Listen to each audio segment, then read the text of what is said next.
Berliner Dome, or Berliner Cathedral in English, has its humble beginnings in the 1400s as a small chapel linked to the Berlin Palace. Peter's Dome.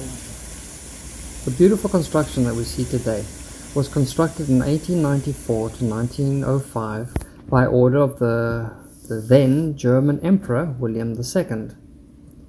During the course of the Second World War, the building was practically demolished. Restoration efforts were put into place and eventually it was totally restored by 2002. Not only does the building have a history, but there is also a religious history. Starting off as a Roman Catholic place of worship in the 15th century, during the 1400s, with the support of Frederick Irontooth and Pope Paul II, attributed to the St. Erasmus Chapel. The then chapel was accredited with the status of a collegiate church, which was endowed with revenues and earning estates, making it rather wealthy.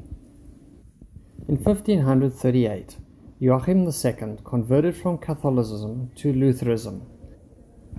This was all following on heels of the Reformation. During his time, he lavished the church with many riches. The amazing interior is considered a Protestant counterweight to St. Peter's Basilica in the Vatican City.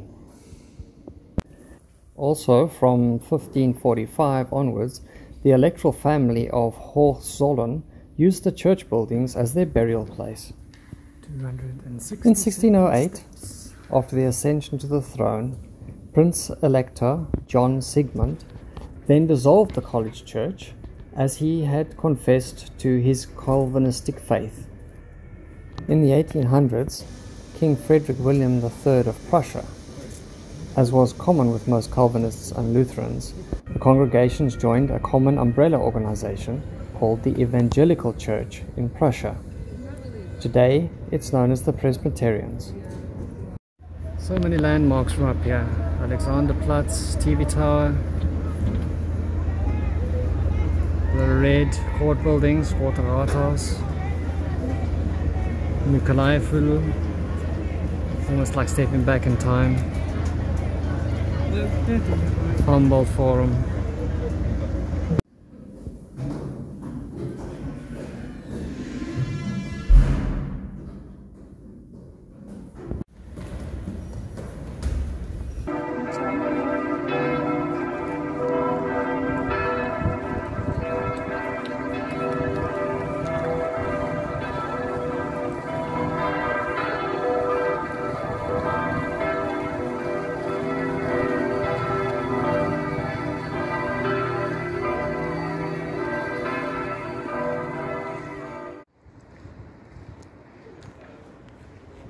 It's the oldest drawbridge in Berlin, oldest functional drawbridge in Berlin.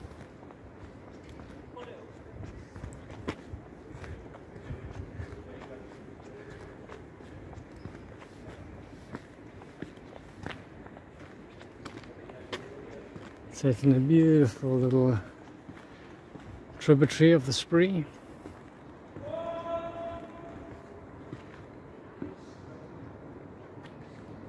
Let's go around the other look.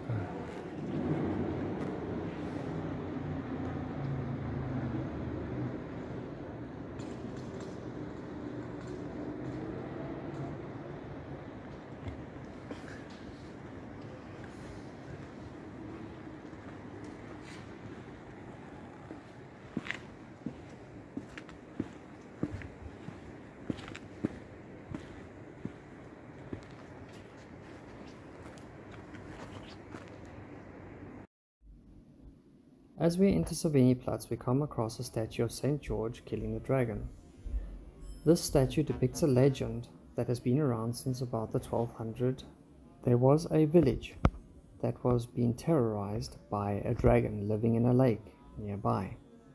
In order to keep the dragon at bay, the villagers used to give up their sheep 2 a day to the dragon in the hope of maintaining peace.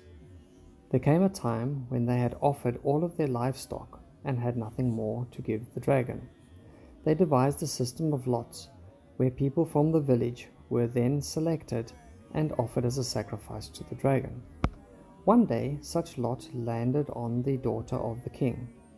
The king was very saddened by this event and offered all of his gold and silver in order to save his daughter's life. But to no avail, the villagers persisted that the daughter be offered as sacrifice. The girl was dressed as a bride and sent down to the lake. Coincidentally, St. George was riding his horse past the site and saw the young lady. He engaged in conversation, found out what was going on, and refused to leave her side. When the dragon emerged from the lake, he drew a sign of the cross, charged the dragon, and wounded it severely with his lance. He ordered the girl to give him her belt. He draped the belt around the dragon's neck, and with that the girl could lead the dragon back into the village where she came from. St. George made the offer to kill the dragon for the villagers, but on the condition that they convert to Christianity. This they did, all 15,000 people, including the king.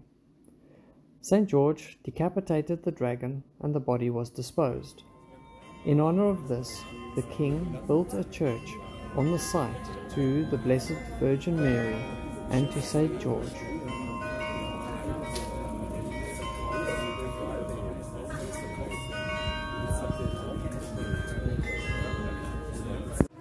Nikolaikirche is no longer a church, but a museum.